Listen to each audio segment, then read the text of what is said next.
Hi, it's Kat Sturtz from rockingyourpath.com with another episode of Fast Action Fridays. And today it's one of my favorite guests, Charlene Burke, who's going to be sharing tips about networking, both online and offline, and how to get the most benefit from it with a few simple tricks and tips. Charlene, tell everybody a little bit about yourself. Oh, well, first, hi, Kat, and thank you so much for asking me to be on your Fast Action Friday. I am the founder and owner of Search by Burke. I started my business in June of '08 and built that business, quite honestly, via online networking and offline networking. I relied on networking to provide me not only with clients, but with referral partners. And I found out I could find collaboration partners, hello, Kat, and others. For Search by Burke, I provide marketing consulting to business coaches and consultants and solo business owners. I do business research primarily for the manufacturing and service industries, and I provide training. It's hands-on, let's get down to the nitty-gritty, this is what you do next, training. So, absolutely. And you're right, we did meet through networking, an online version of it, and we've done a program together, and we've got ideas for future ones together, and we cry on each other's shoulders about clients sometimes, and it's just been a wonderful partnership that I wouldn't have met had we not been both seeking to extend our boundaries through networking. You're absolutely correct. We did meet through networking. It was online, virtual networking. I host a weekly group for professionals at networklivevirtually.com/Charlene-Burke. You can find my page there. And the setup of that is we meet for 1 hour, and we either have somebody present something that's interesting, we have Q&A afterwards, or it truly is just pure networking. So it's very similar to a lot of formal networking groups and meetings that happen offline, and it should be approached the same way. So the first thing that I would like to throw out to everybody is to remember that you are not networking for transactions. You are networking for connections and for people. What that means is, have you ever been to a meeting, group of professionals, and somebody wanders around, hands you a business card, and says, would love to work with you if you know of anybody who needs a new house, needs a mortgage, needs a savings account, needs life insurance, needs makeup, needs whatever, here's my business card, send them to me. That's networking for transaction. Absolutely. It's like, I don't even know you, let alone trust you or like you yet. Well, yeah. I'm trying to figure out, excuse me, how much am I supposed to pay for this now? Because that's what you're asking me to do. Mm-hmm. You are asking me to exchange in a transaction. Hand me a business card, and in exchange for that, you are saying, hey, sell me to somebody else. That's transaction. Well, real networking is about networking with people, and the purpose of networking is to increase your connections, increase your network of people and professionals in a variety of positions, variety of backgrounds. Having said that, second tip is that you can be purposeful with your networking. So there are some groups that I go to online and off where I know the majority of people who are attending are in a particular industry, and I know ahead of time that these are not going to be clients of mine. So that changes my conversation a little bit with them, doesn't it? You know? It should. Yeah, it's more of a, boy, I'm really interested in who you are and what you do. That happens anyway. But my goal is to increase my network, because now I've got these experts in a different industry that I may need to tap. But also, they can become referral partners. They can easily become referral partners. I refer people all the time to people that I don't do that work, but I know somebody. The third tip is to be consistent. Suit up, show up, smile on a regular basis. And what that does is that tells everybody who's seeing you that you're interested in growing your network, that you really are serious about building your business because you're taking the time and the effort to show a commitment to show up. But also, if I'm consistent with showing up, combine that with the attitude of I'm networking for connections, not transactions, and combined with I've got a goal in mind when I get there, what people in the room see is a professional who's treating others as a professional. And the ultimate goal is, I've met you a few times, let's have a conversation privately and figure out if there's anything we can do together. If there's anything I can be of help, can I be of service? And then can you be of service to me? Can you help? But that takes, sometimes it happens after the first meeting, right? And sometimes it's 2 or 3 down the road.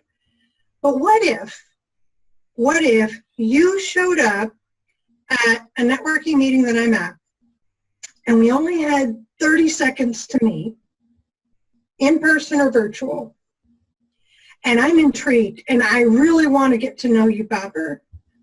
We get out of the meeting and I'm dragged off with my day.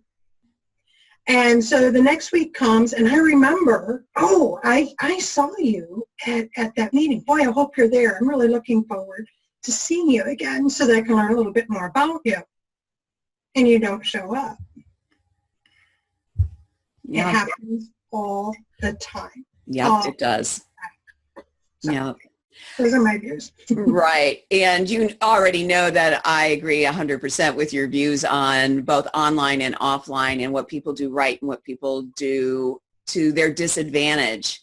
An online version of that, rushing up to people and just sharing your card and asking them to refer, is to friend somebody or meet somebody in a group and immediately ask them to like your page or to go to your website and do something for you. You are requesting something that is premature to request. It's not coming from an interest base. It's not coming from a mutual transaction or a mutual networking vibe in any way. Can you give us some other examples that may not be so obvious for people? Because I see people doing that. I'm going to hold on just a second. Examples she wants. Examples. Oh, this is one of those things when you're recording live and somebody in the other room starts talking because he forgets you're recording live. But this is real life, right? Yes, yes it is. All right. So I deal with clients and prospects and people in groups who don't think that what they do is out of the ordinary. So can you give us some examples of things people do that they may not realize isn't the best approach to networking? Oh, sure. It's making a lot of assumptions. It's really what it boils down to, especially online. Here's the interesting thing is that most people tend to forget that when you are typing something in a comment or responding or doing a private message to a connection, for some reason they forget that there's actually a person literally at the other end receiving whatever message you're sending. And a tip that I can give for you watching now to figure out if this might be you is I want you to, on purpose, get very quiet just before you're about to comment or send anything that's talking about your business, your product, or your service. Okay? And I want you to think about, how would I say this if we were having a cup of coffee at the coffee shop? Mm-hmm. Is this how I would start the conversation? Is this how I would say this? And if you think, ooh, I'm not sure, the minute you think, ooh, erase it. The minute you wonder, well, I just don't know, don't send it. Because now I want to put you in a position of thinking that there's literally a person across from me, and we are having this conversation about, we're having a conversation about skincare. Why? Because the person across from me has a child that's dealing with psoriasis and eczema issues, right? And so we're talking about this and kind of trading a little bit of stories of it on dermatology, things of that nature. And then I happen to bring up that about the worst thing that ever happens to me is I get a rough elbow. Honestly, I don't really have skin issues. So you're seeing an idea of where the conversation, how that's flowing, right? And all of a sudden they say, oh, well, I've got the answer to that. Here's the perfect product. Did I ask for a product? No. Did I express any interest in fixing my occasional dry elbow? No. Did I ask you if you were a representative of any sort, any type of cosmetic, beauty, or skincare? No, I didn't. Instead, right in the middle of a conversation, just bam. It's like total disruption, interrupt, it's rude, and that's the way it comes across. Well, that's what happens online. Yeah. And it's because we forget. I do it, and I know that when I do it, I know I've done it. I know I've done it, and I'm oftentimes will go back and try to repair because I wasn't thinking. And it's so easy to do when you're online. Yeah, and it goes right back to what you said. We make assumptions. We are ahead of the conversation in our heads, thinking, yes. And we have their best interest at heart. It's not because we're totally being selfish here. We think we hear a part of the conversation, but we don't really absorb it. So we hear it, but we're not listening. And we assume this would be an ideal person to try out this product that you'd love to get into their hands because you think it's going to help them. And if it helps them, then it helps you by exchange. But it's premature. Okay, so I'm on Facebook a lot. I get a lot of business from Facebook, and I network a lot on Facebook and private messaging. There's a lot of things I do on Facebook. People wonder. Me too. Do that. And I said, yeah, that's kind of the point. So I get private messages that just, I now just laugh.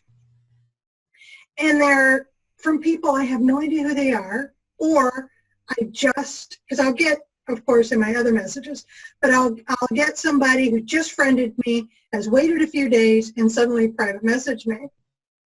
Weight loss challenge. My first thought is, ones, right? Here's the assumption is you're thinking I'm fat. That's rude. Now, I have playfully typed that back, said, oh, what, you think I should lose weight? I thought I was doing well, or I have because somebody could handle it and I've seen them around. I did know them, and out of the blue they came up with this, said, oh dear Lord, did I stand up and you saw that I was fat again? What's this? She got that. But if I don't know you, I want you to think about that for a second. And I get these. I get them all the time too. And the most recent ones I get are people throwing me into a group with 12 to 69 other people promoting, just like you said, some product, some group, some event. And now just promoting their latest blog post because they've heard that not everybody sees everything. Well, throwing me into a group in a private message because like you, Charlene, I do a lot of my business, especially with my international and out-of-state clients through Facebook because it's quick and easy and there's that private message. Now you've just disrupted my whole day. Now I have to go in, and it's not on a phone. If I'm in a meeting, it's not as easy to leave a conversation as it is if I'm sitting here by my computer. And now the people that are adoring you for the first time are trying to support you, and they're popping in with all of their little cute little emoticons and their likes and their little things. Now my phone's going ballistic, and none of it. Now all I've done is grown to dislike what you're doing. And I'm on the verge of disliking you and your product because of this rude behavior. And I know you had my best interests at heart. So but stop it. before we even get to know you. Yeah. So that behavior, whether it is in an in-person networking atmosphere, formal, I mean, business suits and structured, informal, where it's casual, but it's still a little structured in person, online, where it's formal in a room like this, such as the one that I host, or informal where it's private messaging and you're in a group and nobody sees each other. It's not live, right? It's just forum type things. The assumptions can be hurtful. They're rude and they're presumptive, right? And I make two comments someplace and you assume.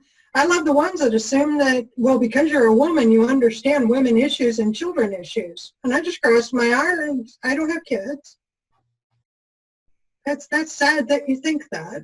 Mm-hmm. How about, I'm Charlene Burke, and I have some really interesting things that you might be interested in learning about, right? I'm a little quirky.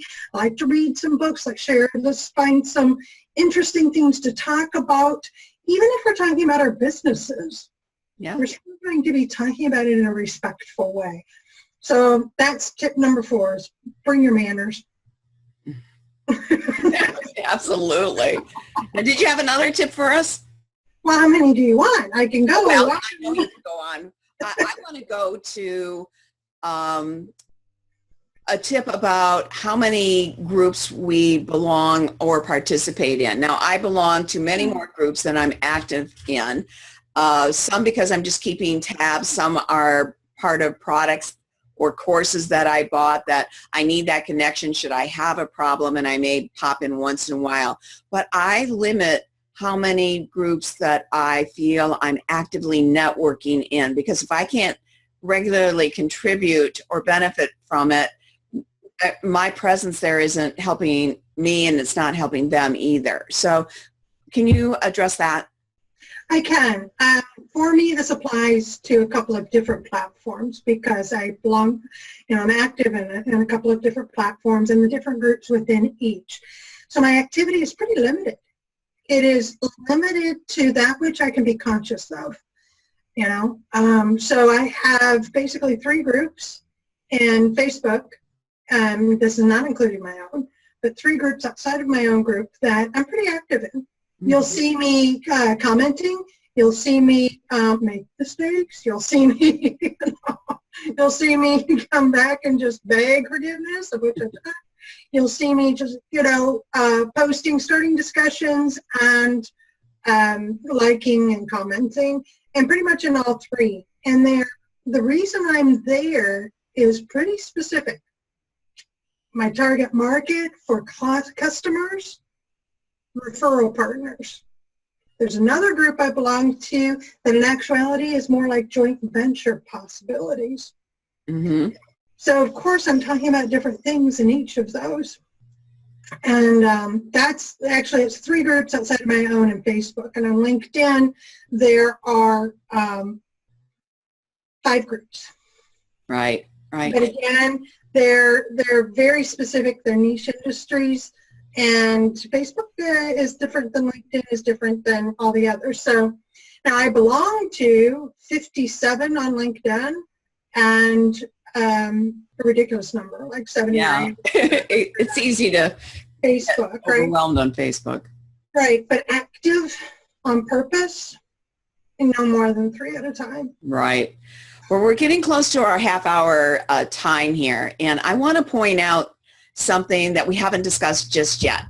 And it's like, how do you know which groups, and do you switch out groups? I do from time to time, depending on what I'm working on. Right now, I'm again in the 30-day storytelling video challenge for November that I did with the same group in March, and they gave alums a ridiculous price to join again, and I got so much benefit and it's that benefit that I want to address. So when somebody says, how do you know which groups to belong to, which groups to participate in, you don't right off the bat. But like you mentioned, have a purpose, have a goal, understand what you want from the group and what you can contribute to the group. And then you have something to gauge the response by. I stay in groups where I do get customers, where I do get good referral partners, where I do get good JV partners, and groups that just, I find that the people or the posts annoy me, or there's no mutual benefit. I either just sit on the sidelines and pop in once in a while, but I don't actively participate in there. How do you gauge which ones you stay in? Very similar. And that's online. It's really easy to do it that way because it's easy to be a bystander. It is easier to just watch online to see, is this really where I fit? What kind of response am I getting? Am I getting any response when I post something? Mm-hmm. That's a true indicator if that's a good group for me or not. If I'm getting ignored, and it's not just the first time, but again and again and again, it's like, oh, well, I'm not connecting with whomever's in here, so I need to just sit back and let them do their thing. In person, it's very similar. Mm-hmm. I have goals. I know what works for me. I work better in a small group. So I have belonged to lunch groups that meet every week where meeting attendance is 50 or more. For me personally, I can't do that. And that is more than just, well, that's too many people for me to meet. That's not it. It is my comfort level. So the other thing I noticed is that what works best for me is not only a small group, which to me small is 20 or less, but that the people, what level in business are they? So if I'm meeting face-to-face with these people, how long have they been in business? What kind of age group am I walking into? Mm-hmm.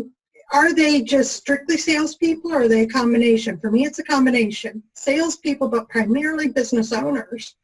And those are the groups that I work best in. And what I mean by that is the face-to-face, I can list off 2 in my local area. I can't wait to go back again. Less than 20 people. Everybody there has been a business owner for more than 3 years. That the age group is 35 and older. And that there are some professional sales people in there, but they're relaxed. And that's the key. Been in business long enough to know that, guess what? We're here to get to know each other. We don't have to work as hard.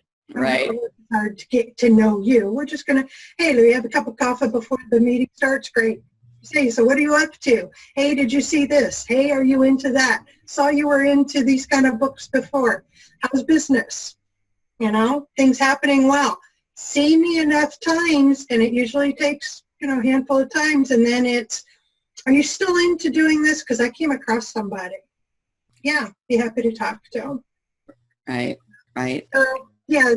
It all goes back to knowing our goal for what we want out of a group, what we want from the networking. Without that understanding about what we want, we're not going to be a good partner for somebody else in a networking group either. And networking is all about being mutually beneficial. Yes. One last tip, and it came into mind just as you were saying that, because I know this is part of you as well, is go in with if you're uncertain, if you're just uncertain and trying out a networking group, go in with an attitude of, how can I be of service? Mm-hmm. If you come in with that attitude, you can't fail. Yeah, absolutely. Some of the clients that I've gotten have come to me because they've seen me helping them or other people, and literally said to me in a private message or after offered an opportunity to chat that I didn't recognize directly online until we did the private, meeting. And it's like, they would say, I love how you help this person. I'm having with that same problem, but I don't want to be in a group program. Do you have private coaching, opportunities? Bingo, talk about soft sell and no sell. When it's wonderful when the clients come to you and say, I think I'm your ideal client. When can we start? What could be better? Absolutely. It is wonderful when that happens. How can people watching get in touch with you, Charlene, and any special offers you'd like to give today? So, go to my website, searchbyburke.com. It's a simple site. but there's a link at the bottom for us to talk today. It's a direct connect, right? Get on my calendar, let's have a conversation. I have a new thing starting for 2017. It's called the Grow Alliance. In preparation for that, I have a Facebook group called the Grow Alliance. I encourage anybody who's interested in growing their mind, growing their hearts, and growing their businesses to jump on in. And the offer today is a download for motivational tips. Now, the motivational tips are numerous. So I've already had people who are motivation tip, quote, collectors say, I learned a couple of things. They're short snippets, right? It's a PDF download. And you can go to growmindset.com/free/. So Great, and we'll make sure and have that on the post and on the replay so people will know exactly what that is. Thank you so much for showing up today and being my special guest on this Fast Action Friday, always full of great information. It's been a joy being your business partner and your networking partner, and looking forward to when we actually get to meet in person the first time, which we haven't done. It's been over a year. So, you know, networking really does work, and be mindful of it. And you can find great partners and great networking friends like both Charlene and I have. This is Kat Sturtz from rockingyourpath.com and the Rocking Your Path community on Facebook, saying goodbye for this week and see you next week for Fast Action Friday. And in the meantime, remember to keep rocking your unique path to success.